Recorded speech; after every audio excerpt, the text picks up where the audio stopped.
Hi, my name is Patricia Cardenas, and today we will be talking about cherry development, farming, and why it's important. It's important because we have a lot of agriculture around the Yakima Valley. As we can see back here, these are some cherry trees.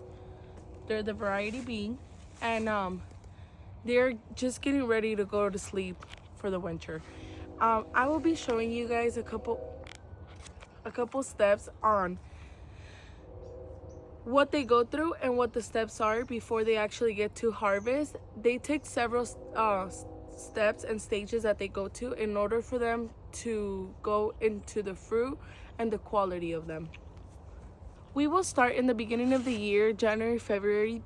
We would actually prune these trees in order for us to get a successful and good crop year. It's not necessarily guaranteed that we will know how many fruit in one tree we will have, but it is important for pruning because this will help us create a more and comfortable way for the tree to develop its cherries. And so we will start there. Those are the first months of the year that we do. A lot of people do them, they start November, December, but we usually start pruning January, February. As we go through pruning, we wait until the weather out starts to get nice. Then we start seeing what it is, blooming season. Before we start with blooming season, we bring bees to actually start with the pollination.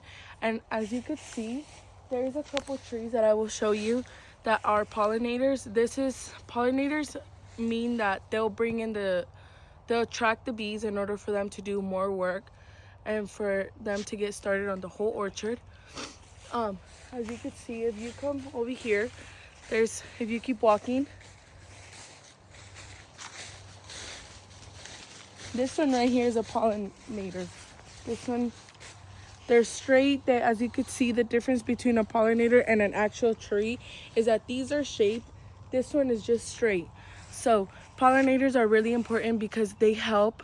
They're taller than the usual trees. They help whenever the bees are around for them to know where they have to go and where they have to pollinate. So that is very important. So during pollinating season, blooming season, we have this called frost season. This happens around March, May, whenever at night it starts to get really cold. And what it does, it affects the flower on the tree, because it could burn the flower, meaning with a lot of cold, it won't handle it and it will look like if it's actually burnt. So the ways we protect this from happening is that we like to check the weather beforehand. And if we see that the weather will be really cold, we come out here, we turn on water. The water, you may ask why the water is important, because the water actually creates and lets the tree form a warm place for the roots. The roots transfer it to the fruit, to the whole tree, and then this will actually keep them in a warm temperature where they won't freeze off. So that is very important, because if you get a lot of cold in a year, you will most likely have a lot of burnt cherries. So by burnt cherries, I mean like burnt, they actually look like it's like somebody went in there, lit up fire, and it looks burnt, because that's what the cold actually does to the fruit. And when the trees go to sleep, you will actually see them kind of like this, and this will look like all these will be leaves for next year, and these bundles here, well, this one and the one on this side, will actually be fruit for next year. Hopefully they all make it. But whenever it starts to get into, the trees are starting to get the size. I mean, the flowers fall off and we actually start to see the little small green, it's a little ball that would create into the cherry.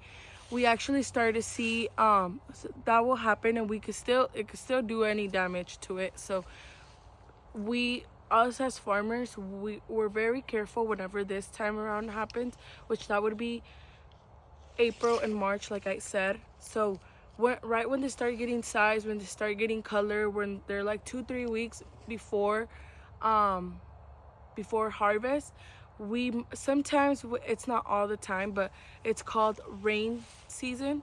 Rain season is, it does what it does to the fruit. It actually, if it rains and the fruit is like 80% developed and it's not there, but it's close to there, what it does is that it'll actually do rain damage. What it does is that the cherry's sitting, so the water will sit on top of the cherry, and if that doesn't get tilted or moved around, it will actually just, the bottom of the cherry will break and it will get water damage. How we could prevent this, we actually, I know a lot of people, and we do it here. We get the sprayer. We usually add halfway there because, I mean, the ground is wet, so we're careful with that. We turn on the sprayer in order for it just to give out air. That way it could move the cherries up and down, and that water could be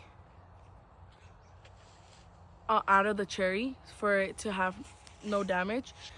Then harvest comes around, we get pickers. The pickers know that whenever we're picking, we don't actually slam the cherry into the bucket. We're careful with it because cherry is a very sensitive fruit, because not this variety is being, but we have a lot of varieties out there that are very sensitive, like right near. We do have right nears, but we don't pick them that much. We just pick them to give out. So this concludes my speech. Thank you so much for watching. You guys